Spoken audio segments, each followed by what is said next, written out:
Meus irmãos, vamos abrir a palavra do Senhor no Evangelho de Mateus, capítulo 23, dando continuidade às nossas exposições no Evangelho de Mateus, capítulo 23, e vamos ler do versículo 1 ao versículo 12.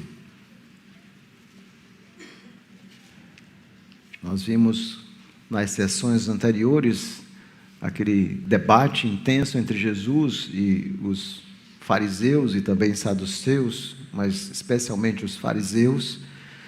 Vimos como Jesus depois pergunta a eles, e agora nós começamos uma nova sessão no livro, no capítulo 23, que vai culminar com o quinto discurso proferido Jesus no Evangelho de Mateus. Vamos ler a palavra do Senhor. Mateus 23, diz assim a bendita Escritura. Então falou Jesus às multidões e aos seus discípulos: na cadeira de Moisés se assentaram os escribas e os fariseus. Fazei e guardai, pois, tudo quanto eles vos disserem, porém não os imiteis nas suas obras, porque dizem e não fazem. Atam fardos pesados e os põem sobre os ombros dos homens. Entretanto, eles mesmos nem com o dedo querem removê-los ou movê-los. Praticam, porém, todas as suas obras com o fim de serem vistos dos homens, pois alargam os seus filactérios e alongam as suas franjas. Amam o primeiro lugar nos banquetes e as primeiras cadeiras nas sinagogas, as saudações das praças e o serem chamados mestres pelos homens. Vós, porém, não sereis chamados mestres, porque um só é o vosso mestre, e vós todos sois irmãos. A ninguém sobre a terra chameis vosso Pai, porque só um é vosso Pai, aquele que está nos céus. Nem sereis chamados guias, como está a tradução, depois eu vou explicar melhor essa tradução aqui. Nem sereis chamados guias, porque um só é o vosso guia, o Cristo. Mas o maior dentre vós será vosso servo. Quem a si mesmo se exaltar será humilhado, e quem a si mesmo se humilhar será exaltado. Amém, a palavra do Senhor. Vamos orar, irmãos, e rogar a direção do Espírito sobre as nossas vidas. Fique com a sua Bíblia aberta para acompanhar a exposição bíblica. Oremos. Senhor Deus bendito, nós louvamos o Teu nome e somos gratos pela Tua palavra que acabamos de ler. Sabemos que, muito além de um pregador humano infalível, quando a Tua palavra está sendo pregada com fidelidade, nós sabemos que o Senhor mesmo está falando ao coração do Seu povo. E esse é um momento de muita gravidade, um momento muito solene, quando o teu povo está na presença do Senhor para ouvir aquilo que o Senhor tem a nos dizer. Então fala ao nosso coração. Que a tua palavra produza conversão, transformações profundas. Essa é a nossa oração em nome de Jesus. Amém. Forma sem conteúdo. Há muitas coisas na nossa vida que nós observamos a sua forma externa e elas são muito bonitas, são belas. Por exemplo, você vai em uma livraria e de repente encontra aquele livro maravilhoso, aquela capa sensacional, mas quando você compra e começa a ler, vê que o conteúdo é muito fraco, é muito raso, você perdeu o seu dinheiro. Às vezes também você vai numa loja e vê uma vitrine e parece tão convidativa, tão bela aquela roupa, até que você entra e começa a tocar na roupa e observa que a roupa é de péssima qualidade. Assim também nós vemos em vídeos no YouTube, aquelas pegadinhas, aqueles vídeos onde nós somos de alguma forma capturados e você clica com a promessa de um conteúdo maravilhoso e quando você começa a ouvir, você desiste rapidamente, porque não tem absolutamente nada. E na vida nós também corremos esse mesmo perigo de vivermos uma vida com forma, com aparência, mas sem nenhum conteúdo. É exatamente esse o problema que Jesus denuncia aqui. Era o problema dos fariseus, dos saduceus, dos religiosos da época de Cristo, aquilo que Jesus vai chamar de hipocrisia. Parte do ensino daquilo que eles ensinavam não estava errado, parte estava certo. Mas o problema não era apenas o ensino correto, era a falta de coerência. Eles tinham uma forma, mas eles não tinham uma essência, eles não tinham conteúdo prático. E é por isso que esse texto é tão relevante para mim e para você, esse ensinamento do Senhor Jesus aqui. Porque esse é o grande perigo também na minha vida e na sua. É um perigo real, de nós termos uma forma, mas não temos um conteúdo. É de nós estarmos próximos das coisas de Deus, do culto a Deus, da palavra de Deus, mas tudo isso está apenas na nossa mente, não está na nossa vida.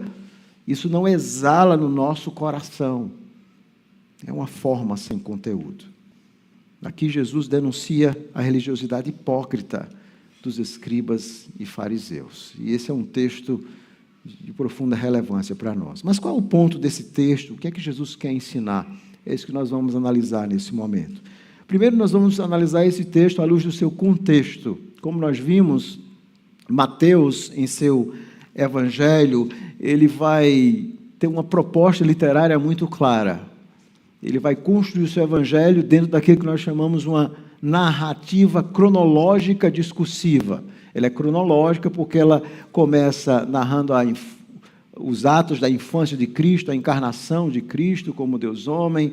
Ele vai narrar o ministério de Jesus, sobretudo ali na Galileia, e vai caminhar para os momentos finais, que é exatamente a traição, a morte do Senhor Jesus, a sua ressurreição, a sua ascensão. Então, Mateus, semelhante aos demais evangelhos, ele segue essa narrativa cronológica. Mas Mateus tem uma característica diferente dos demais evangelhos, é que ele concentra o seu evangelho em 5 grandes discursos proferidos pelo Senhor Jesus. E o último discurso está exatamente aí no capítulo 24, que é o que nós chamamos o sermão profético, o sermão das oliveiras. É o último discurso proferido pelo Senhor Jesus. Então, a narrativa, ela vai culminando com o discurso, e o discurso, de alguma forma, está conectado com as narrativas.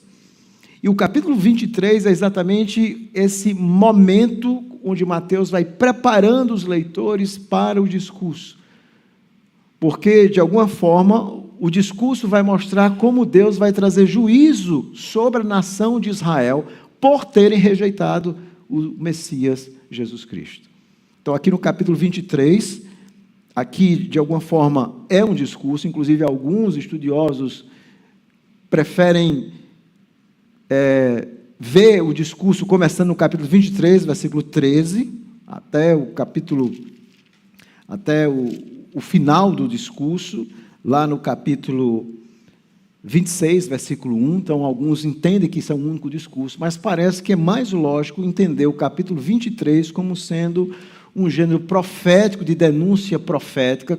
Jesus está agindo como profeta de Deus, como aqueles profetas do Antigo Testamento faziam, denunciando o pecado, a hipocrisia da religiosidade farisaica, e de alguma forma vai culminar com o capítulo 24. Então parece que o que nós temos aqui, e faz muito mais sentido ver, como sendo uma introdução para os ais. Observe que no capítulo 23, versículo 13, você vai ter vários ais. Ai de ti, ai de vós, escribas, fariseus, hipócritas.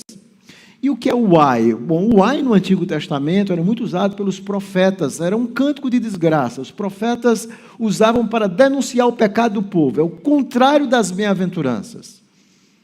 Então, antes dessa série de discursos de ai, o Senhor Jesus vai introduzir aqui, alertando os seus discípulos e as multidões sobre a hipocrisia dos escribas e fariseus. Jesus começa fazendo essa introdução do versículo 1 a 12, que é exatamente o texto que nós lemos, preparando para os ais que começam no versículo 13. Então, aí nós temos o contexto do texto onde nós acabamos de ler. Então, a ideia central é simples. Aqui Jesus vai alertar os seus discípulos e multidões sobre os escribas e fariseus, apontando vários exemplos práticos da hipocrisia e chamando os seus discípulos a agirem diferentes. Nós somos chamados a sermos diferentes, a vivermos diferentes. Uma vida de humildade, não de hipocrisia. Agora, que gênero é isso? Todo texto, quando nós estamos lendo um tipo de gênero. Obviamente, o texto de Mateus Evangelho é uma narrativa, mas aqui especificamente, no capítulo 23, nós temos um discurso profético de condenação. Jesus está agindo como Messias, mas também como profeta, denunciando a religião hipócrita dos fariseus. Então, qual a ideia central, qual a tese, o argumento central aqui do capítulo 23, do versículo 1 a 12, e será também o tema do sermão nessa noite. O tema é forma sem conteúdo. Jesus alerta seus discípulos e multidões sobre os escribas e fariseus. Repetindo, forma sem conteúdo. Jesus alerta seus discípulos e multidões sobre os escribas e fariseus. E há duas ideias principais no texto. Do versículo 1 ao versículo 7, nós temos uma advertência sobre as ações dos escribas e fariseus. Então, Jesus se volta primeiro, alertando, advertindo sobre as ações dos escribas e fariseus. E do versículo 8 a 12, Jesus faz uma admoestação aos seus seguidores a terem uma conduta humilde. Aqui nós temos claramente o versículo 8 e 12 como esse contraponto. Então, primeiro Jesus se dirige aos fariseus, fazendo essa advertência, e logo em seguida, no versículo 8 a 12, ele faz essa admoestação aos seus seguidores. Agora vamos analisar o texto verso por verso. Concentre-se primeiro nessa advertência que o Senhor Jesus faz sobre as ações dos escribas e fariseus. Veja como Jesus começa. O texto diz assim: então falou Jesus às multidões e aos seus discípulos. Era muito comum Jesus muitas vezes ensinar aos seus discípulos, mas aqui é um ensino público. Jesus está falando de forma pública, não apenas privada para os seus discípulos. Ele está falando para as multidões. E o objetivo é muito claro, é alertar ambos, alertar tanto os seus discípulos sobre a religiosidade farisaica, como também aquelas multidões que, de alguma forma, davam muitos ouvidos aos fariseus. Então, o objetivo de Jesus é duplo aqui. E Jesus, então, logo em seguida, diz o seguinte, ele começa o seu discurso no versículo 2, na cadeira de Moisés se assentaram os escribas e os fariseus. E o que significa essa cadeira de Moisés? A palavra que Mateus usa na língua grega aqui é cátedra, é de onde vem a palavra catedral, a cátedra. Geralmente, quando uma pessoa chega a um certo nível em um estudo em universidade, ele é chamado catedrático, não é isso? Nós conhecemos, então vem dessa ideia. E durante muito tempo os estudiosos se perguntavam o que é essa cadeira de Moisés. Até que as descobertas as descobertas arqueológicas começaram a nos ajudar. Então, por exemplo, foi descoberto na sinagoga, em várias sinagogas, como, por exemplo, na sinagoga de Corazim, uma cadeira literalmente, onde, segundo vários arqueólogos, era um lugar na sinagoga onde existia uma cadeira para o rabi, para aquela pessoa especial. Então, na sinagoga de Corazim, em 1926, foi descoberta essa cadeira, e essa cadeira dizia exatamente o seguinte, abre aspas, lembrando para o bem seja Yudã, filho de Ismael, que fez este pórtico e seus degraus, que ele tenha parte com o justo. Então, parece que eles estão homenageando ali alguém que havia feito uma doação para a sinagoga. Então, eles vão encontrar exatamente uma cadeira.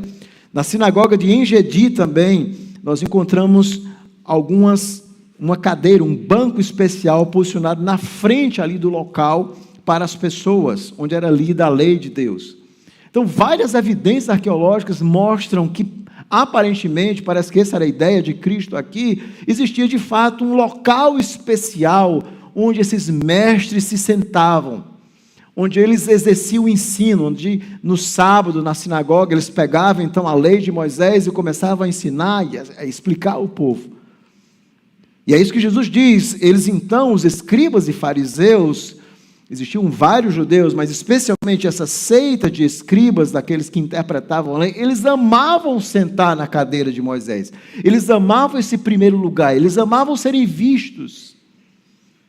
E Jesus continua, Veja o que Jesus diz: fazei e guardai, pois tudo quanto eles vos disserem. E aqui Jesus está dizendo que primeiro Jesus se concentra em algumas coisas que eles faziam corretamente. Ou seja, algumas explicações que eles davam a respeito da lei não era de todo errado, várias eram erradas. Eles haviam, e eu vou daqui a pouco falar um pouco mais do sermão, introduzido uma série de tradições humanas. Mas muitas coisas que eles ensinavam eram certas a respeito da lei de Deus. Nós vemos, por exemplo, o fariseu dizendo ao Senhor Jesus que o resumo da lei era amar a Deus sobre todas as coisas. Eles tinham conhecimento, então eles ensinavam o povo como viver, como servir a Deus. Então Jesus diz assim: olha, vocês devem guardar as coisas boas que eles ensinam, façam isso. Mas veja essa palavra, no versículo 3, porém, não os imiteis nas suas obras, porque dizem e não fazem. Então qual era o grande problema deles? O grande problema deles era a hipocrisia. E o tempo inteiro o Senhor Jesus está denunciando a hipocrisia dos escribas e fariseus. Se você voltar um pouco, ele vai fazer isso mais à frente, no capítulo 23. Mas se você voltar, por exemplo, no capítulo 6, nós vemos no Sermão do Monte o Senhor Jesus advertindo sobre a hipocrisia dos fariseus. Ele diz o seguinte, no capítulo 6, Mateus, versículo 1, guardai-vos de exercer a vossa justiça diante dos homens, com o fim de ser desvistos por eles. De outra sorte, não tereis recompensa junto do vosso Pai Celeste. Quando, pois, der esmola, não toque trombeta diante de ti, como fazem os hipócritas nas sinagogas e nas ruas, para serem glorificados pelos homens. É verdade, vos digo que eles já receberam a recompensa. Tu, porém, ao dares a esmola, ignora a tua mão esquerda o que a tua mão direita faz, para que a tua esmola fique em secreto, e teu Pai, que vem em secreto, te recompensará. Aqui Jesus vai usar claramente a palavra hipócrita, e essa palavra hipócrita é uma palavra, na verdade, grega, era uma palavra que foi emprestada do vocabulário grego, e a palavra hipócrita era a palavra que era usada para as máscaras no teatro grego. Todos nós conhecemos como então você colocava aquela máscara e de alguma forma você procurava criar uma personagem, viver algo que você não era. Esse é o hipócrita. A ideia de hipócrita é você então colocar uma máscara com o objetivo de mostrar algo que você não é, que as pessoas então olhem para você. E Jesus diz o seguinte: eles fazem isso para serem vistos, então eles já receberam a recompensa. Eles não devem esperar a recompensa de Deus, mas se você quer ajudar alguém, faça de tal sorte que ninguém sabe. Da mesma forma, no capítulo 6, versículo 5, quando vocês orarem, não sejam como os hipócritas, porque gostam de orar em pé nas sinagogas, no canto das praças, para serem vistos. Em verdade vos digo que eles já receberam a recompensa. Que recompensa? Eles queriam ser vistos? Então eles já foram vistos. Eles não deveriam esperar uma recompensa divina. Essa era a hipocrisia. Mas voltando para o texto de Mateus, vamos voltar lá para o capítulo 23 que nós lemos, Jesus então, ele vem ao longo de todo o seu ministério denunciando essa terrível hipocrisia. E agora no versículo, então qual era o grande problema dos fariseus? Primeiro Jesus diz assim, é a hipocrisia. Não imitem nada do que eles fazem, porque tudo que eles fazem tem a ver com o objetivo de serem vistos por outras pessoas. Mas o segundo problema deles, no versículo 4, observe, Jesus está falando, ele diz o seguinte, atam fardos pesados e os põem sobre os ombros dos homens, entretanto eles mesmos nem com um dedo querem movê-los. O que era esse fardo pesado que eles atavam sobre os homens? Eram os ensinamentos das suas tradições humanas. Além da palavra de Deus, na época de Jesus, eles foram criando uma série de tradições humanas.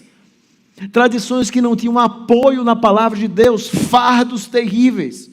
Por exemplo, nós sabemos, através de escritos rabínicos, obviamente posteriores ao período do Novo Testamento, mas que possivelmente remontam a esse período, que eles então começaram a criar uma série de leis com respeito ao sábado. Veja, Deus havia dado o sábado para ser um dia de deleite, de descanso, onde você cessa de trabalhar para dedicar-se a Deus. E eles então foram criando regras. O que é trabalhar? Eles começaram a pensar, o suor. Se você fizer qualquer coisa, escorreu o suor, trabalhou, pecou. E eles então foram criando regras do que se deveria fazer. Regras na casa. Você pode, por exemplo, se cair um animal, você pode tirar ou não? Isso é trabalho ou não é? Então eles começaram a costurar, por exemplo, em casa. Serviços domésticos. Existiam listas completas que eles criaram. E o Senhor Jesus vai denunciando isso. Volte um pouco, por favor, no capítulo 15, onde eles vão criando coisas humanas que estão fora das Escrituras. São tradições humanas. No capítulo 15, Jesus diz exatamente isso. Veja o que Jesus diz no capítulo 15, a partir do versículo 1. Então vieram de Jerusalém a Jesus alguns fariseus e escribas e perguntaram: por que transgride os teus discípulos a tradição dos anciãos? Observe que não era a palavra de Deus, pois não lavam as mãos quando comem, era uma tradição. Ele, Jesus, porém, lhe respondeu: por que transgredis vós também o mandamento de Deus por causa da vossa tradição? Porque Deus ordenou: honra teu pai e tua mãe, e quem maldisser a seu pai e a sua mãe será punido de morte. Mas vós dizeis: se alguém disser a seu pai e a sua mãe, é oferta do Senhor aquilo que podereis aproveitar de mim, esse jamais honrará seu pai ou a sua mãe. E assim invalidaste, presta atenção, invalidaste a palavra de Deus por causa da vossa tradição. Hipócritas, bem profetizou Isaías a vosso respeito: este povo honra-me com os lábios, mas o seu coração está longe de mim. Presta atenção no versículo 9. E em vão me adoram, ensinando doutrinas que são preceitos de homens. Deixa eu explicar rapidamente esse texto. Esse texto é muito simples. Esse texto, Jesus está falando a respeito do 5º mandamento: honrar pai e mãe. E eles então começaram a criar um artifício, uma oferta chamada Corban. Eles diziam o seguinte: olha, eu tenho um jumento, eu tenho um gado, eu tenho um boi, eu tenho uma ovelha, e isso aqui pertence ao Senhor, é uma oferta ao Senhor. Então, quando o pai precisasse, se tivesse uma necessidade, eles diziam assim: eu não posso ajudar meu pai, a minha mãe, porque isso aqui pertence ao Senhor. Eles criaram uma tradição completamente humana e invalidaram as Escrituras. E é por isso que Jesus diz assim: olha, vocês são hipócritas. Vocês atam fardos pesados nos homens. É por isso que Jesus, mais à frente, no capítulo 11 de Mateus, diz assim: vinde a mim os que estão cansados e sobrecarregados, e eu vos aliviarei. Geralmente nós lemos esse texto e pensamos que essa ideia é de pecado. Obviamente, várias coisas que podem ser um fardo nos homens, mas o fardo principal é a religiosidade antibíblica, são as tradições humanas, regras humanas que não são referendadas pela palavra de Deus. Veja quantas religiões, quantas igrejas, muitas vezes cristãs, criam regras e mais regras e mais regras, mas não tem nenhuma base bíblica para isso. Esse era o problema, era o fardo pesado. O primeiro era a hipocrisia, voltando lá para Mateus 23. O segundo era o fardo pesado dos seus ensinamentos. O terceiro problema que Jesus denuncia no versículo 5 a 7 era exatamente o amor pelo louvor dos outros. Eles amavam isso. Veja o versículo 5, ele diz assim: praticam, porém, todas as suas obras com o fim de serem vistos dos homens, pois alarga os seus filactérios e alonga as suas franjas. Os filactérios eram pequenas caixinhas, e essas caixinhas, geralmente, que eles amarravam na mão, na cabeça, eles colocavam alguns versículos, alguns pedaços de pergaminho, geralmente o texto de Êxodo 13, de 1 a 10, Êxodo 13, de 11 a 16, Deuteronômio 6, de 4 a 9, o Shem Israel, ou seja, amar a Deus sobre todas as coisas. Então eles pegavam esses textos e atavam. E possivelmente o que Jesus está dizendo é que, no caso dos fariseus, eles dizem assim: olha, essa caixinha está pequena, vamos fazer uma grande, para que todo mundo veja, para que as pessoas vejam a minha religiosidade, vejam como eu sou verdadeiramente devoto a Deus. E os filactérios eram, além disso, além dos filactérios, eles alongam as suas franjas, as roupas. Então eles criaram toda uma aparência externa para que as outras pessoas olhassem para eles. E Jesus continua. Versículo 6, ama o primeiro lugar nos banquetes e as primeiras cadeiras nas sinagogas. Não tem nada de errado vocês estarem sentados na frente. O problema não era sentar na frente, o problema era que eles queriam ser vistos, eles queriam sentar, sobretudo nessas cadeiras principais, para serem vistos pelas pessoas, para terem proeminência dentro da sua comunidade. Eles amavam isso. Versículo 7. E as saudações nas praças, e os serem chamados mestres, a palavra literalmente é rabi pelos homens. A palavra rabi, de onde vem rabino, significa mestre, mas claramente indicava a ideia de alguém que tem discípulos, de alguém que é honrado, alguém que tem grande prestígio social. Esse era o ponto, eles gostavam do grande prestígio social. Que é exatamente isso que os homens amam, o prestígio, o serem aclamados, o serem vistos. Esse era o problema deles. Eles amavam tudo isso. E Jesus, então, está advertindo o perigo deles. O tamanho das vestes, a exigência dos lugares de honra, o amor por serem tratados com deferência, tudo isso constituía o farisaísmo. Mas será que hoje é tão diferente assim? Será que os homens não amam tanto isso? Não amam a honra, o ser valorizado, o ser visto, o ser honrado? Será que a hipocrisia, de fato, e é isso que a Bíblia diz, a hipocrisia de fato, será não? A hipocrisia é o problema de todo pecador. Todos nós, em última instância, gostamos disso. Gostamos de ser vistos. Todos nós somos candidatos à hipocrisia. E Jesus, então, a partir do versículo 8, então, começa agora a admoestar os seus seguidores para serem o oposto disso, para terem uma conduta humilde.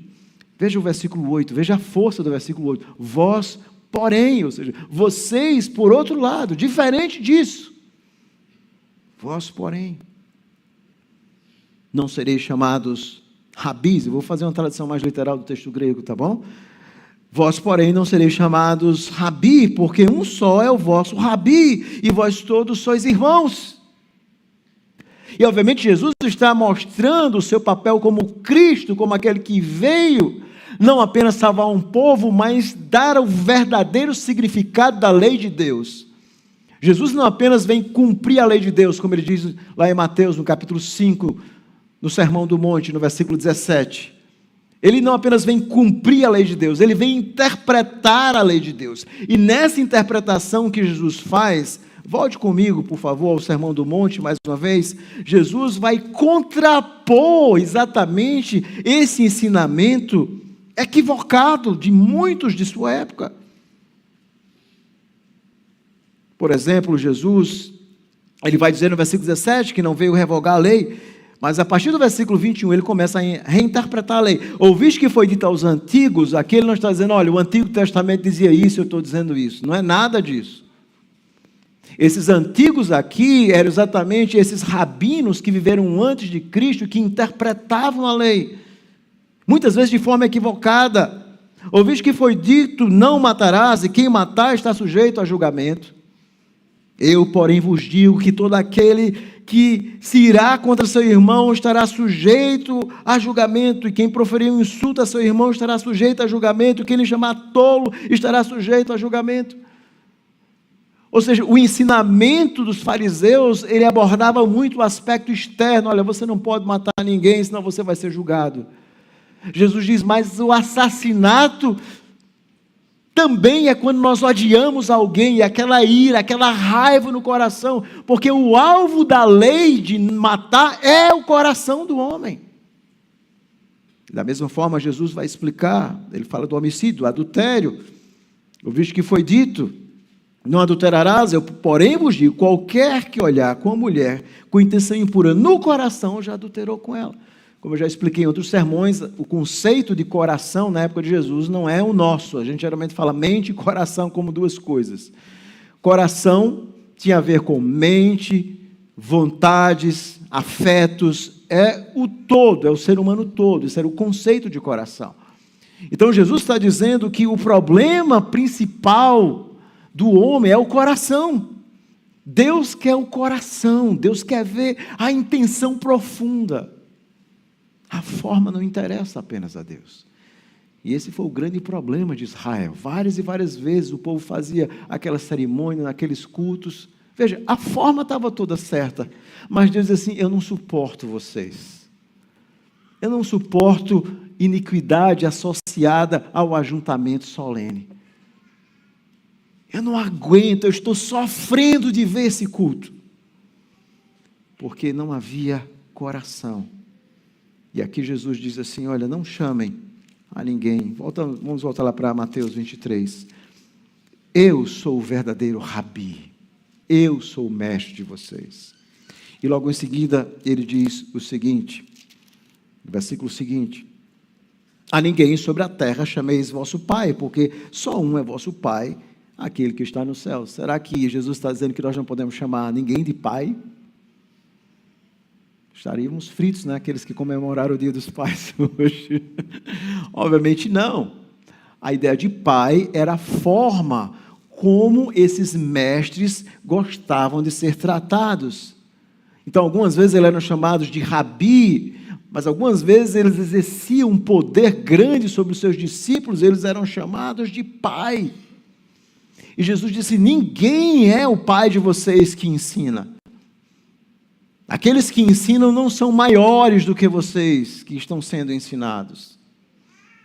Não é nada disso. E ele continua e diz o seguinte, versículo 10: nem sereis chamados guias, porque um só é o vosso guia, o Cristo. E aqui essa palavra guia é uma palavra que requer um pouco de explicação. Apenas Mateus usa essa palavra em todo o Novo Testamento. E essa palavra é diferente daquela outra palavra que aparece lá em Hebreus, no capítulo 13, quando diz obedecer aos vossos guias. É outro conceito, é outra palavra grega. E essa palavra, o significado dela, literalmente, é de professor, de mestre. Obviamente, o nosso tradutor, porque Jesus já fala de rabi, depois ele fala de pai, mas ele troca no versículo 8, rabi por mestre, então seria meio estranho repetir mestre novamente. Então, por isso que a nossa tradução de algumas Bíblias tem a palavra guia, mas o significado básico é professor, um líder, em certo sentido, uma espécie de guia. O significado da palavra grega é aquele que fornece instrução e orientação, um professor. Ou seja, o sentido é muito claro: Jesus rejeita qualquer pretensão de liderança por parte de quem quer que seja na igreja, com o intuito de ser visto, de ser grande. A palavra geralmente era muito usada na literatura helenística para se referir à autoridade de professores, daqueles cujas ações servem de modelo. Então Jesus está dizendo, nesse aspecto, Jesus está dizendo: vocês não vão ter um rabi, vocês não vão ter uma referência por alguém como pai, e nem como um mestre absoluto. O mestre de vocês sou eu. É a mim que vocês devem toda deferência, toda honra, toda glória. Jesus está ensinando aqui, de forma maravilhosa, que nós devemos evitar esses títulos de grandeza, rabi, pai, mestre. Obviamente existem títulos bíblicos, pastor, presbíteros, mas esses títulos não são títulos de grandeza, são títulos de função e de serviço. E é exatamente esse um ponto que muitas vezes é esquecido hoje. Então, como é que nós devemos viver? Que estilo de vida que os seguidores de Jesus devem viver? Ele vai dizer isso no versículo 11 e 12. Veja aqui, que palavra poderosa: mas o maior dentre vós será o vosso servo. Jesus sabe que os homens gostam de título, de fama, de honra. Mas ele diz: o maior de vocês tem que ser como servo.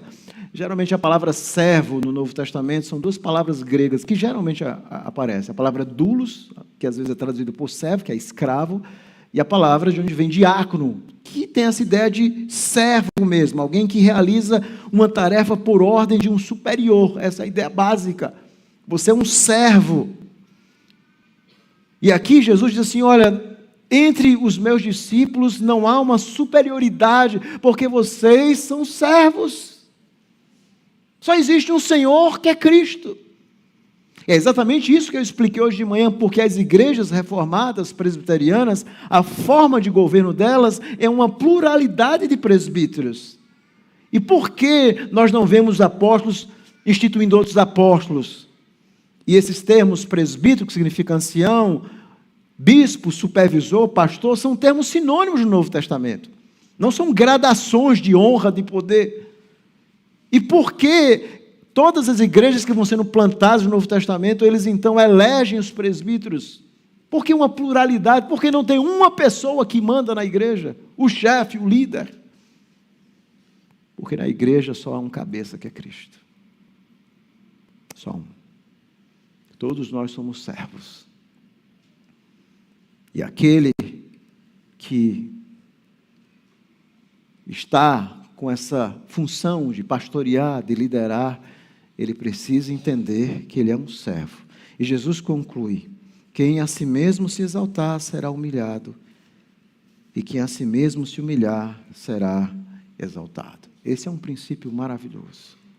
O princípio da humildade. Jesus está dizendo, entre os meus discípulos, todos seguem o que eu ensinar.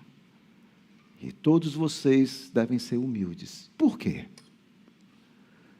Porque é o único caminho para alguém que serve a Cristo que foi humilde. Não é isso que Filipenses nos diz? Que ele, sendo Deus, não usou como usurpação ser igual a Deus, mas se humilhou, se esvaziou, sendo servo, lavando os pés dos discípulos, sofrendo na cruz do Calvário.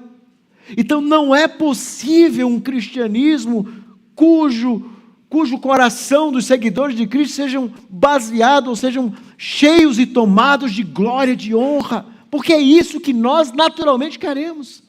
Nós queremos aparecer na igreja, nós queremos que as pessoas nos vejam. Eu sempre digo, igreja, quando nós estamos reunidos, irmãos, todo mundo é luz. Se você acende uma luz no meio de tantas luzes, isso não traz nenhum impacto. A nossa luz deve brilhar nas trevas, no mundo. É lá onde a sua luz vai brilhar, onde as pessoas vão ver a sua diferença, na igreja.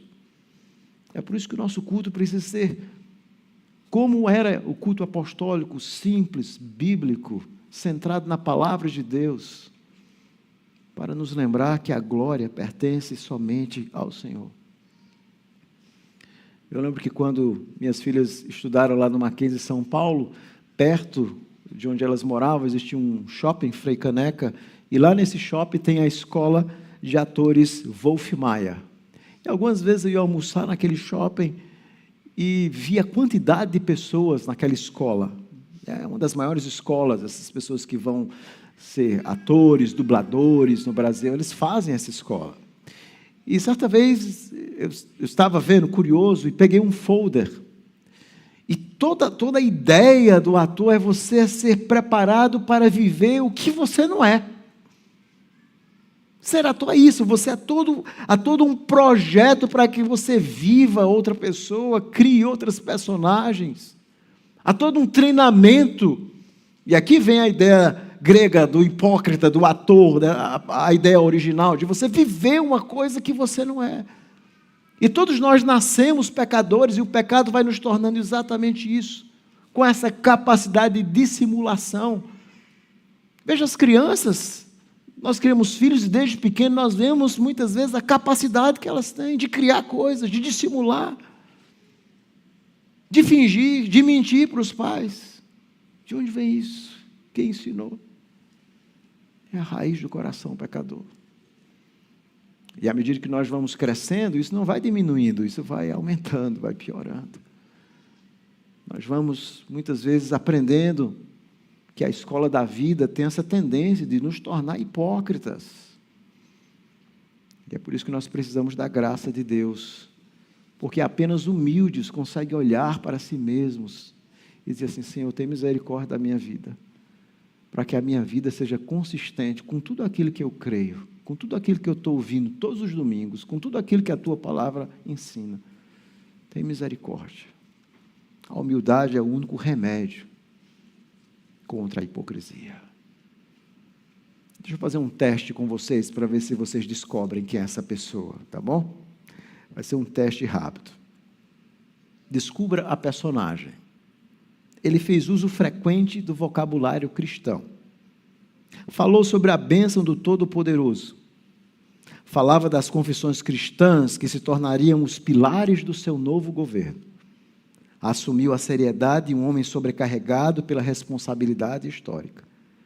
Distribuiu histórias piedosas à imprensa, especialmente aos jornais religiosos. Mostrava sua Bíblia esfarrapada e declarou que dela extraía força para a sua grande obra. Enquanto dezenas de pessoas piedosas acolhiam esse homem como enviado de Deus. Adivinhe quem é esse homem? Adolf Hitler. Esse é Adolf Hitler. Um hipócrita que enganou milhares de pessoas. E é exatamente esse. Ele era um homem mestre da religiosidade exterior, sem qualquer realidade interior. E é por isso, meus irmãos, que as aplicações são muito claras. O que Jesus quer dizer a você e a mim é: guarde-se da hipocrisia. Certifique-se que não seja culpado da hipocrisia. Fuja da ostentação pessoal. Fuja do orgulho. Esse é o grande perigo da fé cristã e da vida cristã. O grande perigo é uma forma sem conteúdo, uma doutrina sem prática. Um culto onde você vai, mas você não adora a Deus, sua mente está longe, você está pensando na segunda-feira, nos negócios, você está aqui, mas está longe. Você não adora a Deus, você performa atos, você canta, você escuta, você ora, mas a sua alma não queima aqui, como aqueles homens dizem lá no caminho de Emaús, quando eles estão conversando, quando Jesus ressuscita aqueles 2 discípulos, e depois então Jesus se revela, e eles dizem um para o outro: não nos queimava, não nos ardia o coração quando Ele estava conosco. A presença de Deus está em nosso meio. Há o perigo de liderança também sem humildade. Nós vemos isso na igreja cristã, como os homens gostam de ter os pastores os seus nomes em letras garrafais. E há também o perigo da membresia sem serviço, sem servir a Deus, sem querer ser lembrado. Nós temos que servir a Deus porque nós amamos a Cristo, servir na igreja, não porque você quer que alguém lembre, que o pastor lembre, que o seu nome seja divulgado pelo que você fez. É isso que nós temos que fazer. Pedir aos outros que façam algo que nós mesmos não fazemos é o auge da hipocrisia. E todos nós temos que ter muito cuidado. Todos nós devemos reconhecer que, independente dos nossos dons ou realizações, nós não somos superiores a ninguém. Todos nós somos servos de Jesus Cristo. Isso me fez lembrar o que C.S. Lewis, aquele mesmo que escreveu várias obras, as Crônicas de Nárnia. E Lewis diz uma coisa interessante, C.S. Lewis. Ele diz que, algumas vezes, ele estava sentado na igreja, um homem com uma grande cultura, professor altamente reconhecido na Inglaterra. E ele diz assim: às vezes eu estava ali na igreja e do meu lado tinha um irmão semi-analfabeto. E eu olhava para a vida dele e dizia: meu Deus, eu estou tão longe de viver uma fé como esse irmão simples. Esse é o cristianismo. O cristianismo, e esse é o lema da fé reformada: só lhe deu glória. Uma frase latina: a glória somente a Deus. Esse é o lema, é a essência da vida, do culto reformado. E é por isso que muitas pessoas chegam em um culto reformado bíblico e estranham. Por quê? Porque esse é o nosso lema. Ninguém deve aparecer. Não há espaço para o homem, só há espaço para a glória de Deus. Então busque a humildade e o espírito de servo. Aprenda com o seu Salvador a ser servo. É essa a mensagem de Jesus.